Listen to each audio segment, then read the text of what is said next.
E aí, já parou para pensar se aquelas ideias mais famosas sobre como a gente aprende, sabe? Se elas são verdadeiras mesmo?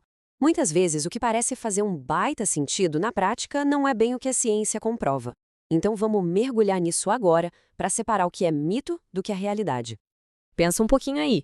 Aposto que uma resposta veio na cabeça quase que na hora, né? A grande maioria das pessoas se identifica com um desses rótulos. E essa ideia de ter um estilo próprio é exatamente o nosso ponto de partida hoje.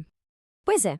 E quando a gente fala de educação, tem duas grandes ideias que são, assim, extremamente populares.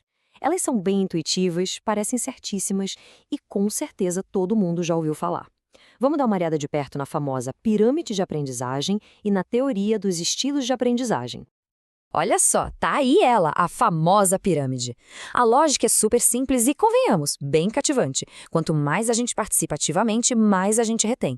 Ler, que seria algo passivo, fica lá embaixo, com míseros 10%. Já ensinar para alguém, o auge do envolvimento, garantiria incríveis 95% de retenção. Parece fazer todo o sentido do mundo. A questão é, de onde saíram esses números? A outra grande ideia é essa, a dos estilos de aprendizagem. A teoria diz que cada um de nós tem um canal preferido para receber informação, sabe?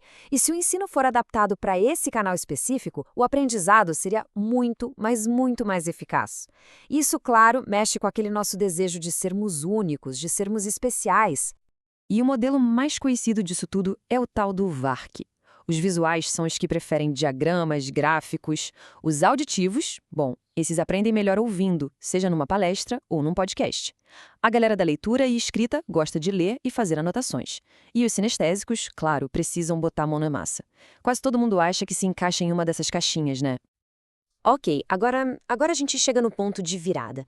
Porque assim, uma ideia ser popular, todo mundo gostar dela, e ela parecer fazer sentido, isso não quer dizer que ela seja verdade, né? O que será que acontece quando a gente coloca essas teorias tão queridas sobre a lupa da ciência? Os resultados, olha, podem surpreender bastante. E o negócio é sério, porque a crença nisso é gigantesca. Só para ter uma noção, os materiais que a gente analisou mostram que mais de 90% dos professores, em lugares como Reino Unido e Holanda, acreditam firmemente na eficácia de adaptar o ensino aos estilos de aprendizagem. Isso mostra o quão fundo essa ideia se enraizou. Acontece que a ciência conta outra história, bem diferente. Vários estudos controlados foram feitos, sabe? Daqueles que pegam um grupo e ensinam do jeito certo para o estilo deles e outro do jeito errado. E o resultado? Simplesmente não tem melhora nenhuma no desempenho. E o mais curioso, outra pesquisa mostrou que a maioria dos universitários nem sequer estuda usando as estratégias que combinariam com o seu suposto estilo. Tá, e a pirâmide? O que tem ela? Bom, as fontes que a gente consultou indicam que aqueles números são, na verdade, totalmente arbitrários. É isso mesmo. Não existe nenhuma pesquisa original, nadinha, que valide aquelas porcentagens. Até a atribuição ao psiquiatra William Glasser parece ser incorreta. O único valor que a pirâmide tem é ilustrar uma ideia geral. Ser ativo no aprendizado é bom. Mas os números em si, pura ficção. Beleza. Então, se as ideias mais populares que a gente tem por aí são mitos, o que funciona de verdade? Para onde a gente corre? Felizmente, a ciência não só desmente, ela também aponta um caminho. Vamos ver agora o que as evidências mostram que realmente tem o poder de turbinar o aprendizado para qualquer pessoa. A resposta, na verdade, é mais simples do que parece e se baseia em duas estratégias poderosas que são universais, ou seja, funcionam para todo mundo. Primeiro, o que de fato importa é o que acontece dentro da nossa cabeça, o engajamento mental ativo. E segundo, o formato da informação, a tal da abordagem multimodal. Isso. E essa coisa de abordagem multimodal é sensacional. É sobre o poder de combinar as coisas. Os textos mostram que todo mundo, sem exceção, aprende muito melhor quando a gente junta palavras e imagens. Num experimento, só de adicionar texto a uma série de imagens, a capacidade de memorização das pessoas melhorou em 50%. 50%! É muita coisa! Isso é o que chamam de efeito multimídia em ação. E aqui a gente chega num ponto muito importante, porque se apegar a esses mitos não é só uma questão de estar errado, não é algo inofensivo, sabe? Se rotular ou rotular os outros como um tipo específico de aprendiz pode, na verdade, acabar sendo bem limitante.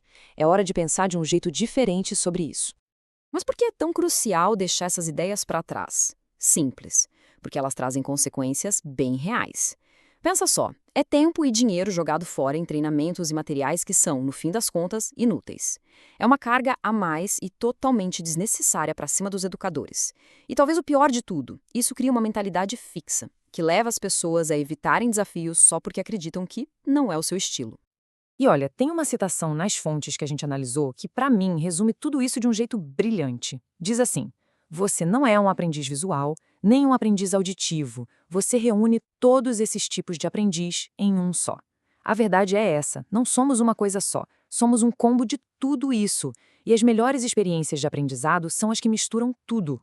Então, para a gente fechar, fica aqui uma provocação. A gente fica nessa busca sem fim pelo estilo de aprendizagem ideal, mas e se o verdadeiro segredo não fosse encaixar num rótulo? E se for simplesmente desenvolver a nossa capacidade de pensar ativamente sobre aquilo que a gente está aprendendo? Fica aí a reflexão.